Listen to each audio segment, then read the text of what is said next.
Nigeria has problems that are more significant than she ever has, and very exacerbated by the fact that we were not the 60 or 70 million perhaps around the time of the first civil war. We're now allegedly, I don't believe those numbers personally, 200 million. I don't think that we've ever had a bona fide census in Nigeria. And that was also the complicity of the parents, the foreign parents of Nigeria.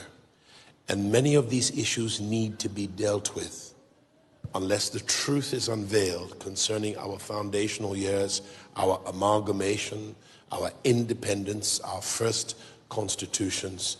We will not get it right in Nigeria. We will not get it right in Nigeria. You must continue to join me and pray and preach as to what the next president of Nigeria should look like. And the first thing is that we don't care what part of the country that person comes from. We care more about competence, capacity, vision, understanding how to lead a nation and build a country after so much debilitation. Secondly, apart from not caring what part of the country the next president comes from, the next president must be given to development and must have proven in his or her track record, public sector or private sector, that they can deliver and have delivered development. Nigeria needs to develop. Our roads, our healthcare, education. And that's why we have so much incompetence in leadership today, because of the lack of education. So most times, much of our hope for great leadership is returnees. Nigeria has spent $2 billion every 2 years educating her children for the last 50, 60 years in the Western Hemisphere.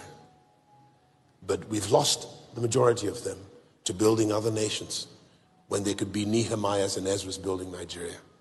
So we need somebody who understands development. Number 3, we need a president who is not a genderist. In other words, we must embrace both genders. And you have genderists on both sides of the genders. We want people who are not genderists. Yeah. A family needs mother and father. A nation needs men and women to parent the next generations. I'm going to ask you to remain standing. We also do not need a tribalist, sectionist, or ethnicist. That must not happen. And the constitutions must provide to exclude those sort of people from high executive office in all 3 tiers, all 3 arms of government. We also do not want a religionist, which is part of why I might not be considered. And I'm not looking for the job of president. I do not seek any elected office nor appointed office. I'm very happy operating in my calling, and I'm slightly outside of it because of where the country is. We also need somebody who has brilliance, is well educated, and hasn't left his or her education in the theoretic realm, so that practically they can deliver on vision, embrace even their opponents. The beautiful thing about Abraham Lincoln, he put all his opponents, he didn't define them as enemies, though some of them were, he put all of them at the table because he recognized that they had brilliant enough ideas to rise as the cream to the top of the polity and the politics of the day. And by this he was able to embrace ideas, amalgamate them or collaborate them into one singular vision to give Americans the opportunity, being all created equal, to pursue and aspire to a life of justice, freedom, peace, development, progress, and happiness. So we need somebody like that. That's not all. We also need somebody who can amass around himself, across the reach of governance and government, particularly in his or her cabinet, people who are like him or her in competence, capacity, brilliance, and vision. so that every significant and peripheral ministry of state does well collaboratively to deliver on our national vision. And by God, we need a visionary who sees, lives, and breathes a better Nigeria, better than any other country on the face of this earth. It's possible. We have the brilliance. We have so many great Nigerians. And we have to find a way, my friends, to lock out the people who only go into politics and governance for personal gain and aggrandizement, for the allure of power and money. The purpose of power and money are not for aggrandizement. They are for the delivery of service.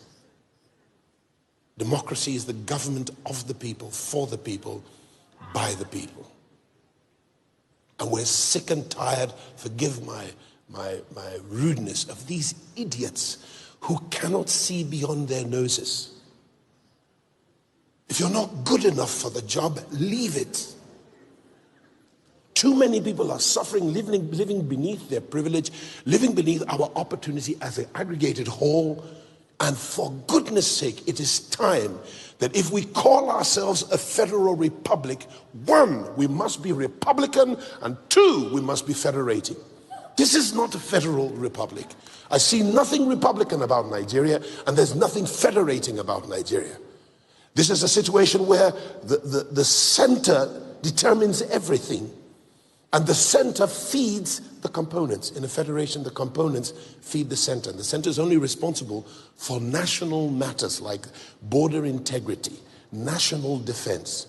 And when you don't have that, you impede the growth of the various components of the federation. That's why some states are just downright lazy. And by my last estimates, I'm not an accountant, I think there are at best 3 viable states that have some measure of self-sufficiency.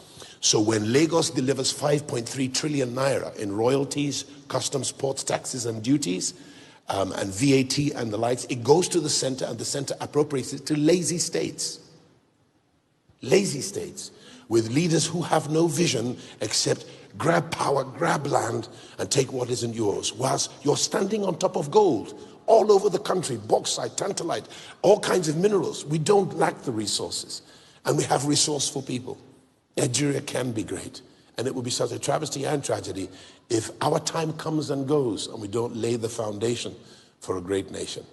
If I catch any one of you in government and you don't deliver service or you become a thief there, I will give you problems, and I will ask God to give your generations problems. I'm speaking to those of you in House on the Rock. Otherwise, go into business and make money there. Leave government for service delivery. You're ruining millions of lives. We wouldn't have beggars on the street if government would do her business. And I'm not speaking of this administration. I'm speaking of all administrations. And I include the British administrations that govern Nigeria. We've got to do something about it. And you must be a critical voice to encourage those who do right in governance and leadership and in politics. And also you must be a publishing generation that publish the truth. Don't just forward anything you get on WhatsApp. Verify it. If it is truth, publish it. Governance is not merely the business of those in the State House. It is your business. You have a voice and you are their employer. And when you correlate your voice, work together in a pyramid, the bloggers, the vloggers, the news media, the broadcasters, the anchors, and every one of you with a smartphone, use it and hold government to accountability. It is their responsibility to be accountable to the people who employed them. And that's why that 99th constitution needs to be in fact, it ought to be jettisoned. And an authentic document of the people and her best representatives need to come together and put together the terms of our agreement as federating regions or components and the laws that work for our country. We now live in a situation where men are writing unjust laws, and the purpose of law is justice. But when the unjust write laws, they write injustice, and that's what we have to live by. And of course, because our education is so bereft of learning as a nation, we settle for a bag of rice, a bag of oil, and a bribe for a vote. And it won't last those to whom they give it more than a few days or weeks. And then we go back to penury. I believe that every Nigerian should have equal opportunity. Not all 5 fingers are created equal, but opportunity should be equal. And especially for those who want it, they should be able to reach out and get it. But you've denied more than 80% of the population opportunity.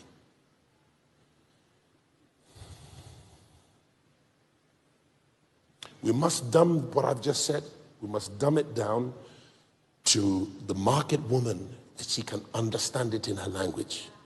The pedestrian, the person who sells goro or zobo in all parts of the country so that every single individual can hear it. I've done my job this morning for our country. Those of you who know how to dumb it down, take it, run with it, and publish. 1,000 persons cannot defeat the thought college of 200 million so-called Nigerians. Mass is on our side. And this is not a fight. We may be ideological opponents to others, but that is our right. It is our just right and freedom as citizens of this country. Otherwise, take away my passport and lock me in jail.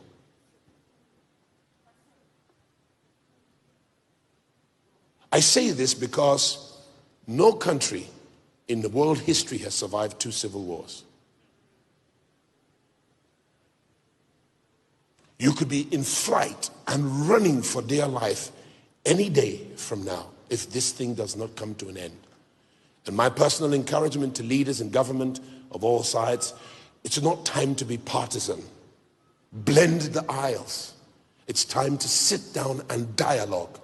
And don't be short-sighted, and let's look towards a future that still has brightness in it, because as long as there is a creator who has vested so much in this land and her people, there is hope for a future.